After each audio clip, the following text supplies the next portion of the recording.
We know now that Sumerian literature consists primarily of epics, myths, and so-called wisdom literature. But these disputations and these essays tell you a great deal. We now know, after many, many years of research. There are discoveries that bring clarity, and then there are those that whisper back at you, asking questions you can't unhear. For Samuel Noah Kramer, the world's leading expert on Sumerian civilization, the whisper began while he was alone in the archives of the University Museum in Philadelphia, surrounded by shelves of clay tablets, each one older than history itself. He had devoted his life to the Sumerians, the people who built the first cities, invented writing, and gave structure to law and myth alike. Most historians celebrated them as humanity's first great thinkers. But in his later years, Kramer started noticing something that didn't belong. A quiet dissonance beneath the surface of translation.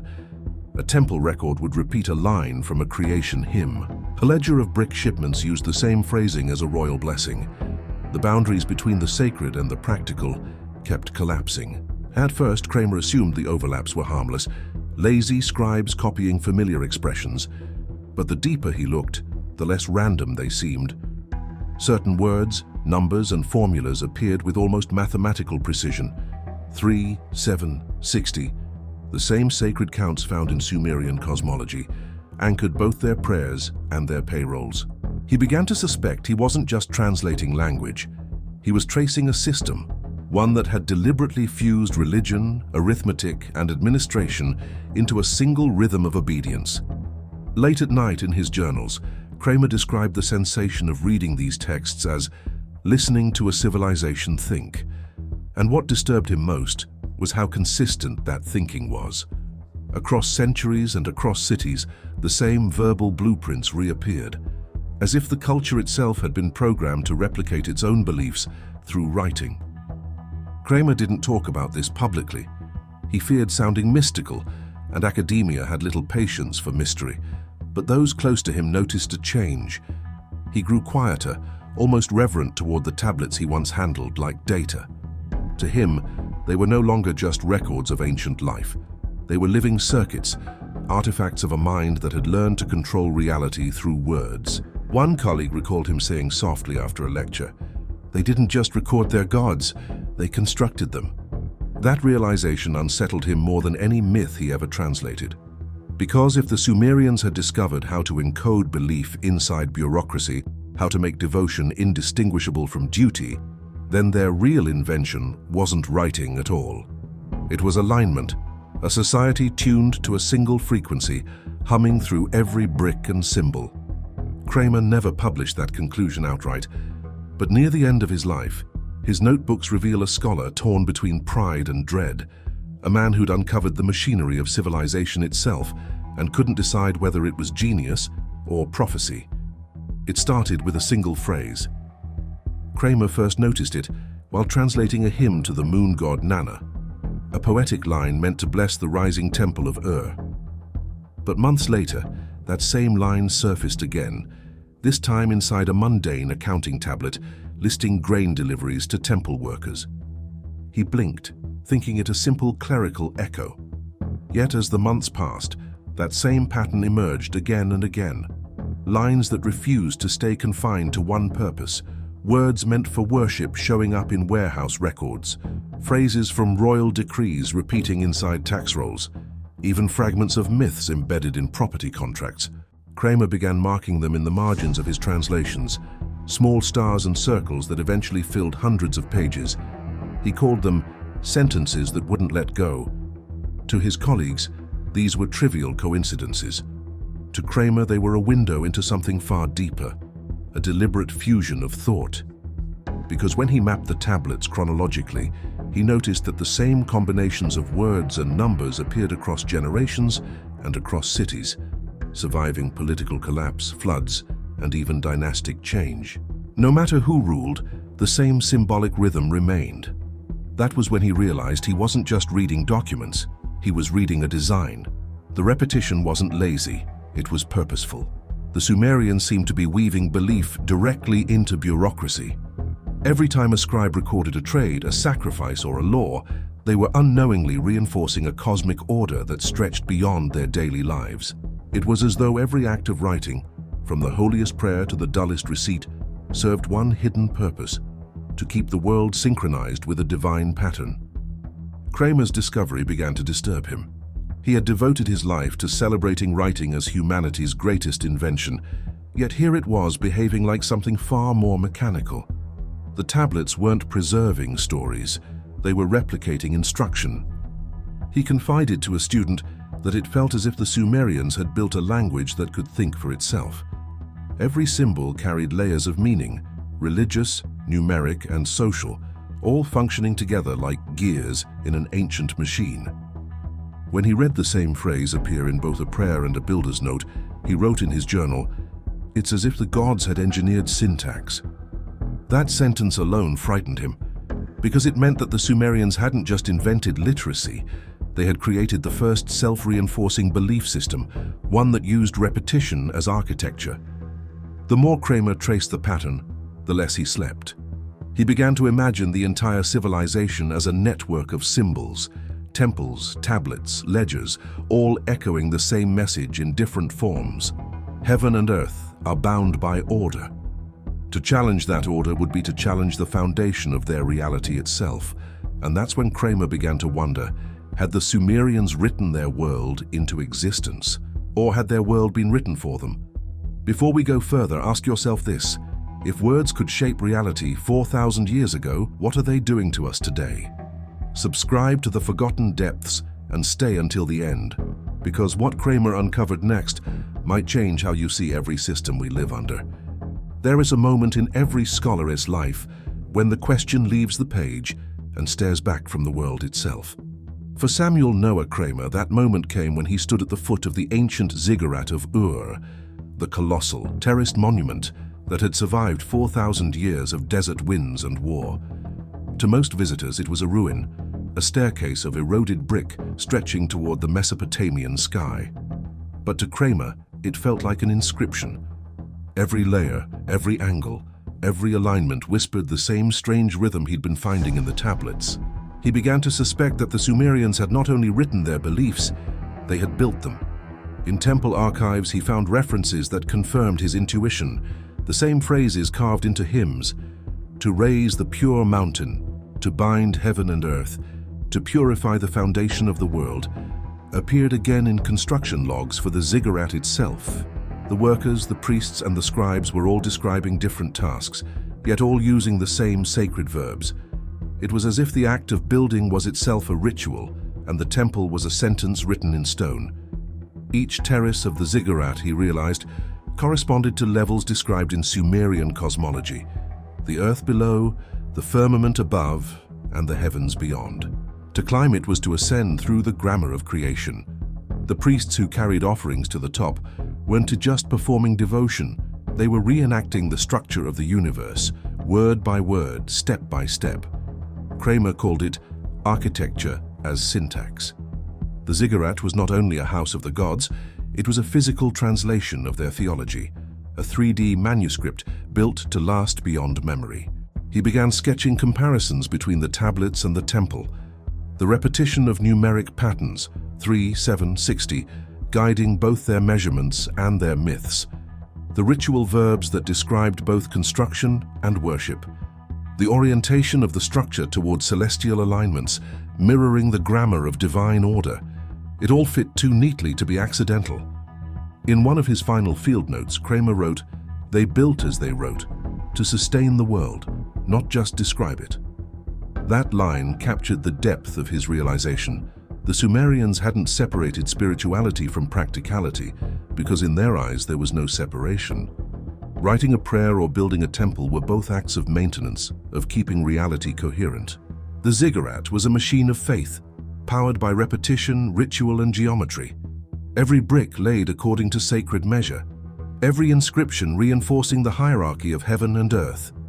It was civilization's first closed loop, belief made visible and labor made holy. Kramer left Ur changed. He had come to study its architecture, but what he found was something more elusive: the architecture of the human mind. Behind every god, every king, and every law that shaped the Sumerian world, there stood a quiet figure with a reed stylus pressed into wet clay, the scribe. While rulers issued decrees and priests led ceremonies, it was the scribes who gave those acts permanence. They were the ones who turned command into record, record into memory, and memory into truth. Without them, civilization would have dissolved into rumor. Kramer became fascinated by their role. In the training schools of ancient cities like Nippur and Ur, young apprentices spent years memorizing thousands of wedge-shaped symbols. Their lessons blurred the boundaries between divine and administrative knowledge. One day they would copy a hymn to Inanna, the goddess of love and war. The next they would calculate the dimensions of a brick wall or record a shipment of grain. Over time, those two languages, the sacred and the practical, fused into one. A line written to praise a god could just as easily authorize a tax. A symbol representing star could also mean God, or destiny, or even account. Meaning was fluid, and power flowed through that fluidity. To the untrained, the tablets were incomprehensible, but to the scribes, every mark carried layers: theology, mathematics, economics, and politics, all converging in the same strokes. Kramer realized that this made them more than record keepers. They were engineers of thought. They alone decided which words were worthy of clay, which phrases would be preserved, and which would vanish unrecorded.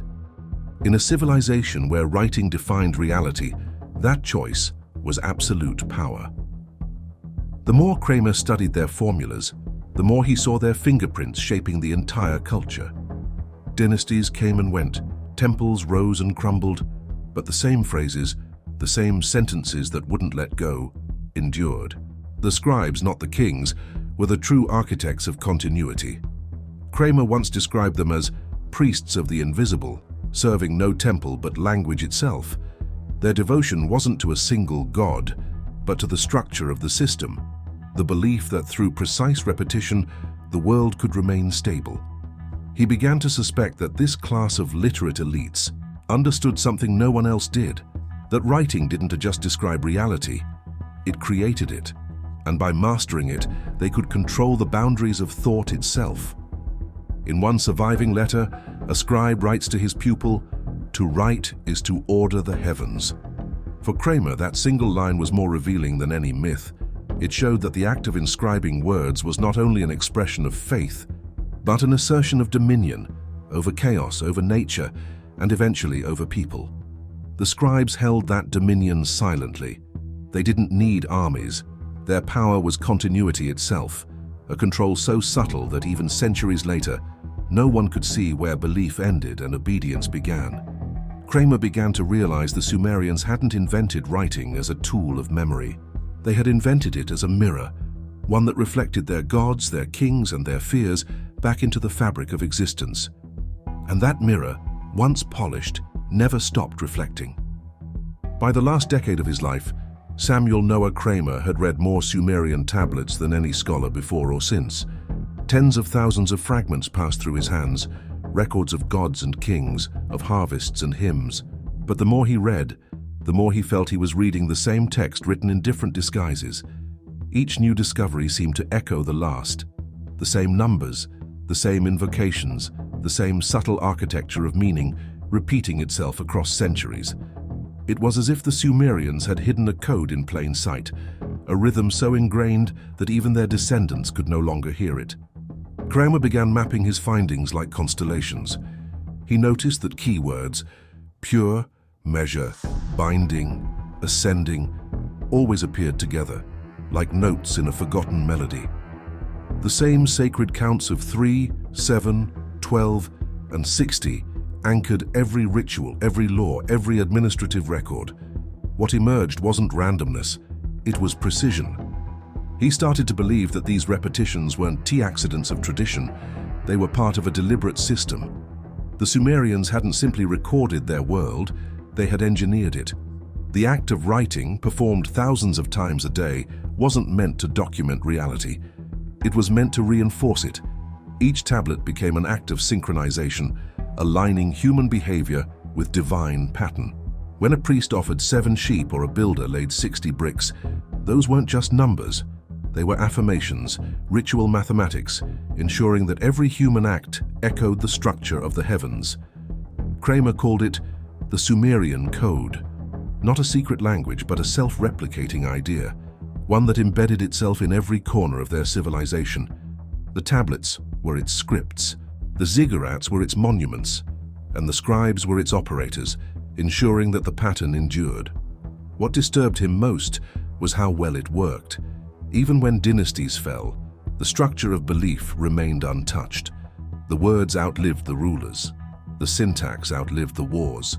The code had become stronger than the people who wrote it. In one of his last recorded interviews, Kramer said something almost no one understood at the time. The first writing was not history, it was maintenance.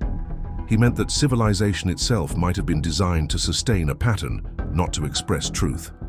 That the Sumerians had created a linguistic machine capable of preserving hierarchy, obedience, and divine order for millennia, all hidden inside repetition and ritual. If that was true, then writing was not humanity's liberation. It was its first system of control. Kramer stopped publishing near the end of his life.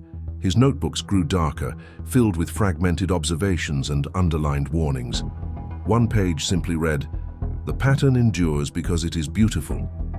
He seemed to understand that beauty itself, harmony, symmetry, order, might be the most effective form of control ever invented. And as he grew older, a thought began to take root that frightened even him. What if that ancient code, born in the temples of Sumer, had never really disappeared? In the final years of his life, Samuel Noah Kramer spoke less about discoveries and more about consequences. His lectures slowed, his public appearances grew rare, and his letters turned philosophical, almost confessional. Those who visited him in his small study remember that he would sit for hours in silence, surrounded by replicas of the very tablets that had once brought him joy. He no longer saw them as artifacts. He saw them as mirrors. Kramer had spent decades believing that writing was the dawn of civilization, humanity's triumph over chaos. But the deeper he looked, the more that triumph began to feel like a bargain. The Sumerians had given the world literacy, law, and record-keeping, but also something else, a framework for control so elegant, so invisible, that it would echo through every empire that followed. In his notes, he wrote that every civilization inherits two powers, the visible and the invisible. The visible was what we could touch, bricks, armies, monuments. The invisible was what we could only believe, laws, language, symbols. The Sumerians, he realized, had fused these two into one, a perfect loop where belief justified order, and order preserved belief. Writing had become the thread binding heaven and earth, gods and kings, priests and laborers, each convinced they were serving something greater, when in truth they were serving the system itself. He warned that once words were accepted as truth, they no longer needed force to rule. The Sumerians discovered, he once said quietly, that to govern the mind, one only needs to govern the symbols. It was that insight, not any single tablet or translation, that haunted him until the end, because he understood what it meant. It meant that civilization's first technology wasn't the wheel or metal or even agriculture. It was belief, encoded, repeated, perfected through language. When writing became sacred, obedience became natural. And when obedience became tradition, control no longer required chains. Kramer's colleagues later dismissed these reflections as philosophy, not scholarship. But those who read his final notebooks could see the truth. He wasn't trying to prove a theory. He was trying to leave a warning. The first writers, he wrote near the end, did not describe reality. They manufactured it. For him, that wasn't condemnation. It was a recognition of how deeply human the impulse to create meaning truly is. And perhaps that's why, even as his health faded, he continued to study until his final days, because he couldn't decide whether the Sumerian code was a prison or a prophecy. What if humanity's greatest invention, the written word, was never meant to free us, but to bind us? What if every law, every scripture, every constitution since has only been an echo of that first pattern pressed into clay? Kramer never found the answer, but his final question remains. When the symbols we obey are older than memory itself, how much of what we call civilization is really ours?